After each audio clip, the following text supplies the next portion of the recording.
40 ஆண்டு காலமாக குடியிருந்த வீட்டை காணவில்லை என ஈரோடு மாவட்டம் லக்காபுரம் குமாராபாளையம் பகுதியைச் சேர்ந்த 85 வயதான மூதாட்டி ஒருவர் மொடக்குறிச்சி காவல் நிலையத்தில் புகார் அளித்துள்ளார்.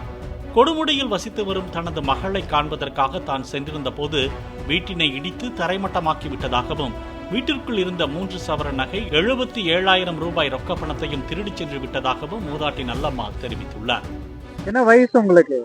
75 வயசு இருக்கு. இங்க எவ்வளவு காலமா குடியிருந்தீங்க? 30 வருஷமாடு அந்த நாள் தான் போனேன். எங்க போனீங்க? மருமக இறந்துட்டானு வந்து மாசம் இருக்கோம், வந்து பார்த்துட்டு போகணுங்க. அங்கதான் இருக்கு. எங்க இருக்கீங்க? கொடுமுடியில. இடத்து பேரு கொமராபாளையம். உங்க வீட்டுக்காரர் என்ன பண்ணிட்டு இருந்தாங்க? இறந்துட்டாங்க. இங்க 30 வருஷமா குடியிருக்கீங்களா? ஆமா. சொந்த வீடா? சொந்த வீடுதான் வந்து குடிச்சு இருந்தேன். குடிசையா வீடா? வீடா இருந்தோம். நீங்க இல்லாத போது வந்து இடிச்சாங்களா? இடிச்சுட்டாங்க. இடிச்சது யாரு? யாருன்னு தெரியலீங்க. ராத்திரியில வந்தா எனக்கு தெரியலீங்களே. அது எப்படிமா உங்களுக்கு தெரியாம எப்படிமா கம்ப்ளைண்ட் கொடுப்பீங்க? படிச்ச பக்கத்தை வீட்டுக்காரன் தான் இவனும் அவனுங்க தான். அவன் வேற ரெண்டையும் சொல்லிடுறாங்க. இல்லாத நேரத்துல வந்து கம்ப்ளீட்டா இடிச்சு போயிட்டாங்க.